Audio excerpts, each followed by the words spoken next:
Episode 275. Joining us today on Bucko Banter is the CEO of the Boys and Girls Club of Western Pennsylvania, Chris Watts. You're listening to the Bucko Banter podcast, brought to you by the Just Baseball Media Network. Cue the music. Rockin' one-on-ones, yeah, she compliment my taste. Whiskey in my lemonade, cause I like the way it tastes. Best seats at the Pirates game, they let me run the base. Yeah, my time is like my money, cause I can't afford to waste. Wifey is a lawyer, take my date to my dates. Order steak by the plate, send in case after case. Run my race at my pace, clear the grass of the snakes. Welcome back to another episode of Bucko Banter. Today we are joined by a very special guest, the CEO of the Boys and Girls Club of Western PA, Chris Watts. Chris, welcome to Bucko Banter. It's great to be here. Thank you, Scotty. Thank you, Adam. Appreciate to have me on the pod. And as a lifelong Pirates fan, it's a personal pleasure, but also just to talk about the great work of the Boys and Girls Clubs. Always appreciate that opportunity. Absolutely, absolutely. Well, before we get into the Boys and Girls Club, Chris, I want to talk about a little bit about you and your background and how you got to the position you are today.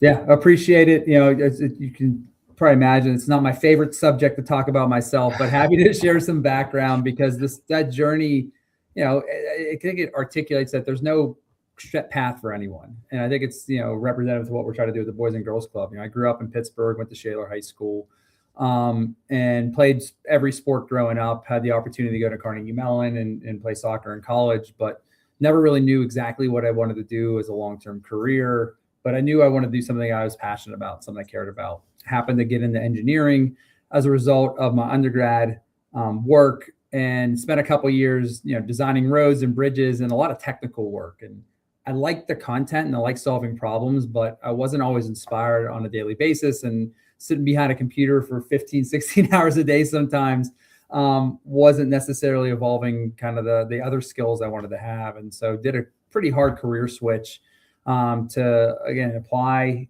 that problem solving skill as an engineer to things that I think that were passionate with me, which was improving community. Had the opportunity to go to grad school in Washington, D.C. And get my MBA at George Washington University, but most importantly, I was offered a fellowship at in the Obama administration, working for First Lady Michelle Obama's Let's Move initiative and the President's Council on Fitness, Sports, and Nutrition. And that really opened my eyes to the type of work that we're doing now at the Boys and Girls Clubs to spread the message and the programming around healthy lifestyles, 60 minutes of physical activity a day, healthy eating, and was really on the ground floor with the establishment of the NFL Play 60 initiative and a lot of the healthy lifestyle initiatives that the professionals, teams, and leagues were initiating in groups like the Boys and Girls Clubs and YMCAs and Special Olympics and community groups across the country were executing. And so that experience was kind of a game changer for me and kind of inspired me to go on the journey that I've had now to come back home to Pittsburgh, get involved in some local community development work at the Pittsburgh Downtown Partnership for about 5 years prior to taking the leadership role at the Boys and Girls Clubs about 3 years ago. Chris, what about the Boys and Girls Club is really special to you? Because we know it helps a wide range of people, anywhere from the ages of 3 to 24, I believe. And there's so many different programs.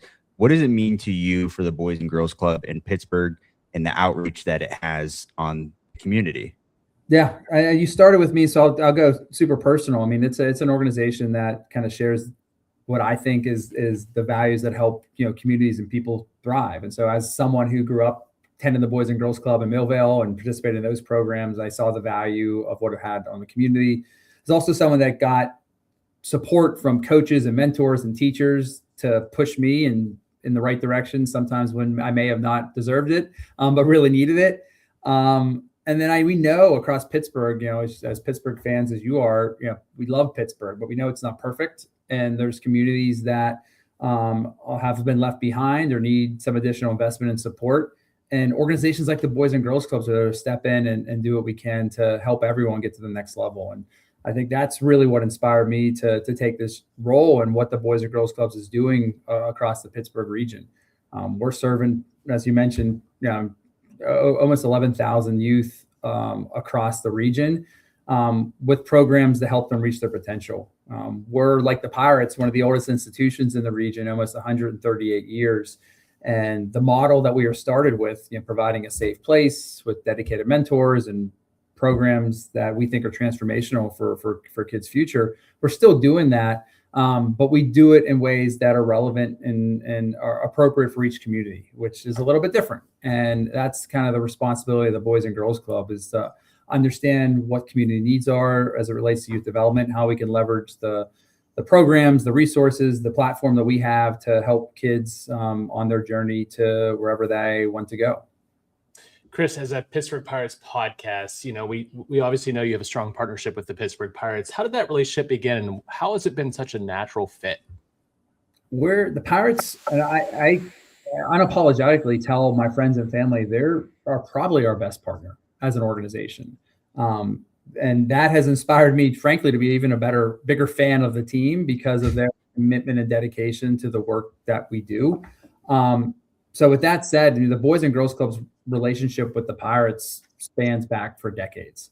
I'm sure there's probably records of decades and decades ago of the Boys and Girls Clubs and the Pirates doing unique activities. What we benefit from is Major League Baseball has a national partnership with Boys and Girls Clubs of America. And that national partnership really encourages the local clubs, both the Boys and Girls Clubs and the baseball clubs, to collaborate to see how they can best support the community. But what we found here in Pittsburgh is that partnership is only as good as how we activate it, and only as good as the relationship that the clubs have with the organization itself. And we're very fortunate that the Pirates, from Mr. Nutting to Travis, to the president, to Jackie and team who with Pirates Charities, they're an amazing collection of people who truly do care about the well-being of the community. And that, along with my team at the Boys and Girls Clubs and our ability to really kind of reflect the mission and the work that we're doing and come up with creative ways that we can drive impactful programming, has, I think, accelerated our partnership the last 3 years. And we're really excited where we're taking it and this year and beyond. Chris, the Boys and Girls Club offers so many different programs to get somebody ready for a career, life outside of school. But one thing that we're introducing now, or you guys are introducing now, is the Sports Management Pathway program. Can you walk our fans through what that is and what the ultimate goal is with the sports management program? Yeah, so you mentioned the word pathway and as along the sports management program, but as an organization, we feel that it's our responsibility to help connect kids throughout the region to potential future careers and opportunities that they may be interested in, but they may not have exposure or understanding of in their local community. And, of course, with Pittsburgh, we're talking about tech and AI and robotics and healthcare and those types of things. But also with Pittsburgh, we have an incredibly strong sports ecosystem that, most youth and families are interested in, but may not know how to find their way into that sector. So as an organization, we're establishing a sports management pathway where teens can kind of join as a part of our program, and throughout a 12 to 16 week experience, get mentorship from professionals, not just from the teams, but also what fuels sports. So the sponsors, the events, the partners that collaborate, the podcasters that are part of the industry, to learn how the different parts of the sports industry works and to spark the interest of teens to see if that career path may work for them. And we're in the process now of mapping out the partners that are going to provide those type of experiences. But we've been so fortunate that the professional sports teams and kind of the ecosystem around that have been very receptive to this concept, and that we're excited to roll that out in the coming weeks for teens when we're finalized with that programming. We've already started recruiting some teens, and they've been helping us kind of behind the scenes to how do we, the Boys and Girls Clubs are one of the largest youth sports providers in the region as well. And so our teens are helping us operationalize the programming, understanding how do we create schedules and staffing and teams and parent and family communication, just how do we develop a youth sports programming. And so they're getting that experience directly with us, but we want them to get it at the major league and big league level too. And so we're connecting with our partners in that respect. Curious, as a leader of a nonprofit, what are the biggest challenges nonprofit leaders face today, and how are you navigating them? Yeah, it's probably going to be the cliche answer that most say. It's definitely the funding landscape is challenging. I mean, I think there's two pieces that I like to talk about. It's the funding side, but it's also the culture and mission side and making sure that we are building the right organization to meet the needs of the staff that we have, but also the communities that we serve. But on the funding side, we constantly have to be evolving our work to be relevant to all parties to support us. And we don't have a dedicated funding stream that's coming from any source to subsidize us on any given year. And so each year we have to map out how to fuel our mission. And, despite us being, a large and legacy organization, each community that we operate has a different funding model. Some are completely subsidized by public sector sources. Some we have to raise entirely private sector funds to support. And so the type of staff that we have, the type of communication relationship we have with each community is very different. And so making sure that our team is on the same page with that is important, but we've seen a lot of progress there. The other challenge, which I'm really passionate and excited about, is building an organization that everyone wants to be a part of. And so that has a lot to do with culture. So, most importantly, we want to have amazing people that care about the mission, that can come here every day and committed to that work. But also we need everyone to believe that when the Boys and Girls Clubs is strong, our communities is strong. And so creating a culture that we welcome partners or organizations to the table to help us figure out how to get to the next level. But those two things together, the funding side and the culture, are kind of the big challenges that we need to continue to think about and evolve as we grow and try to meet the needs of our communities. We'll talk about amazing people and culture. And this isn't really a question, but just something I observed, and you can comment on it if you like. But when we were first approached by this with Hirsch and Marquise, awesome people. And when I sat down with them, I didn't really know what to expect, right? And then the wheels got turning, and you could see how excited they are about the Boys and Girls Club. It's genuine. When you go to somebody's work or a 9 to 5, there's really not that passion a lot of the times. And we do this because we're passionate about it. And when I sat down with them, I became passionate about it because of how much they were into it. And we came up with so many ideas, and this is months ago. And we're so excited to get this thing rolling. But shout out to you guys, because you create that culture and then good things come along with it.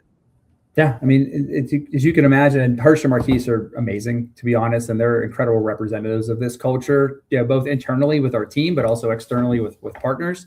But for me, that's what makes our mission most effective, because if we're trying to prepare the youth that we serve for productive life and careers, they need to have that type of culture and approach to understand that sometimes things aren't going to go perfectly. But if they find something they're passionate enough about and that they're interested in, then they can work through it. And that's what we try to foster here, is that, we're a nonprofit, it's dynamic, and we got to start with the passion for the mission, but also the ability to be collaborative and work through it and connect people to that mission. So that's contagious, I like to say too. And you want to get people involved in that. And, we need, and this is selfishly for the Boys and Girls Clubs, but I also think for the broader region, we need people to care about the kids in our communities. And Pittsburgh is, as we know, hasn't been growing in population and is a place that sometimes gets a bad rap for some things. And we think, as the Boys and Girls Club, the more people care about our kids and our communities and are connecting opportunities to them, the better our region's going to be. And that's where we want to be as a catalyst for that, as a part of the Boys and Girls Clubs. In addition to just delivering incredible programming on the ground every day, how can we get more people excited about investing in kids? Well, building off the topic of excitement, what excites you the most about the Boys and Girls Club in the coming years in Western Pennsylvania? The theme of that excitement is around meeting kids and communities where they are. Boys and Girls Clubs is an old school organization that for a long time had, buildings that offered, programs that are in certain neighborhoods and locations. But what we found is that it's not, if you build it, they will come. There's barriers, there's transportation, there's other programs, other experiences, there's other activities that kids and teens want to participate in.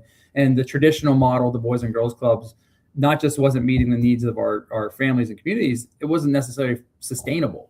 And so we've really evolved our programming to understand what are the needs of our kids and families and communities. And that's where we're driving a lot of those activities this year. Certainly the councils and pathways programs that we talked about earlier is something I'm really excited about. And we're launching those in various sectors and connecting opportunity throughout the region to our work at the club. But one of the biggest things I'm excited about is our new partnership with Jerome Bettis and the Bus Stops Here Foundation. And a few months ago, we launched something called a cyber bus. And we like to say the bus bought us a bus. And on that bus is basically a Boys and Girls Clubs on wheels. It was kitted out to be a STEM workstation that we can bring a mobile clubhouse anywhere and activate a mini Boys and Girls Clubs experience with quality programming that we're bringing a lot of partners to the table on. And so we'll bring those to schools and communities that may not have the resources to do a Boys and Girls Club, but want that. And instead of waiting years and years to get the funding and the partners together, we can say, hey, let's pop up tomorrow. Let's see what that experience looks like, and let's build that relationship. And so those type of thinking is, how can we more quickly and efficiently bring a Boys and Girls Club experience to a community, is something that I'm really excited about. Another initiative that I think is top of mind is just, we talk about, downtown Pittsburgh and its importance to the region, and certainly the sports teams and that whole kind of vibe around downtown when there's a game on is incredible. But the day-to-day experience, there's 2,500 kids that go to school downtown, and they don't have a place to go that's positive, that supports them. And we've been working really closely with a whole bunch of partners to see what we can do to expand capacity for quality programs downtown. And we're going to be expanding our teen center downtown in the coming year, which is going to be amazing as well. So those things get me most excited. But frankly, it's the opportunities like this and talking to people like you to get more people just invested in the mission and bought in, and fostering more people like Marquise and Hirsch to be ambassadors of that work. You mentioned the word adapting earlier, and I think that's key, because there's ways you can get into the sports community, whether it's coaching, front office, journalism, TV hosting. But nowadays, like what Scott and I do, there's podcasting, there's social media, there's a lot of other avenues where you could build something for yourself instead of doing it in a traditional way, or I don't want to say not going to school for it, but like you could do something on the side to pursue your passion, right? And there's a lot of things that are very accessible that people don't realize. And I think that's where we step in as Bucko Banter, and where we're going to contribute to the Boys and Girls Club, and where we're really happy about. Can you talk a little bit more about that and the class work or the workshops that we're going to be participating in the near future? Yeah. I mean, I think, as I mentioned earlier, and as you just alluded to, the world is dynamic, and we want to be helping the youth that we serve prepare to thrive in that situation, regardless of what industry sector they pursue. And so there's basic skills that the Boys and Girls Clubs feels are essential for you to be a productive, caring, responsible citizen in the world. And that's really the baseline for a lot of our programming. We call it in our teen programming, our Career Works High, which is basically preparing kids for success in life and careers. But it's focusing on like the essential skills, the ability to communicate effectively, to do positive, productive conflict resolution, to proactively pursue opportunities and understand how to navigate job and career search and have confidence and support systems through that. And that's kind of a lot of the baseline that we do. And after that baseline, then we go into the more specific career experiences after they get an understanding of just how to be a productive, semi-adult in the world. And that's where, whether it's through our Sports Management Council, or we have a Youth Teen Influencer Council, which helps teens understand how to use their voice for productive ways and leverage social and traditional media to do so. Those are some opportunities that we're connecting, folks like Bucko Banter and other, media and community organizations to our work. But it's all grounded in kind of just some baseline best practices that have been true forever. But sometimes, for a lot of reasons, that's not necessarily what's prioritized in school, or even sometimes at home with some situations. And so we at the Boys and Girls Clubs want to be that support system to make sure, hey, you come to the club, you're going to have people who care about you, and programs are going to help prepare you for the future. Love that. I'm really excited to be a part of that for sure. Chris, for fans of the Pirates who want to give back, what's the best way for them to get involved with the Boys and Girls Club?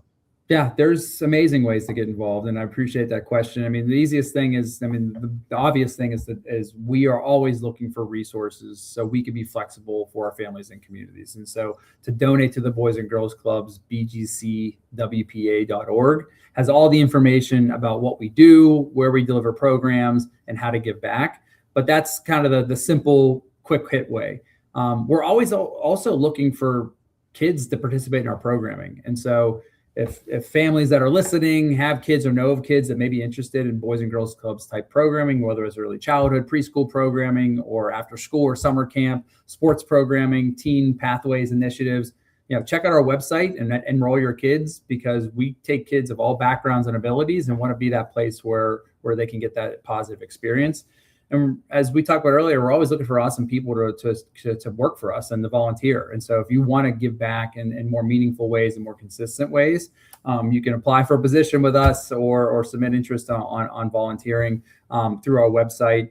But if you want to do something more, if you have creative ideas, if you want to help support a pathway, contact us through the information on our website. And we'd love myself, Marquise, Hirsch, and all of our team would love to have a conversation about that. Love that. Chris, you got us fired up about joining you guys and participating in this program. I'll put a link below so you can access the website.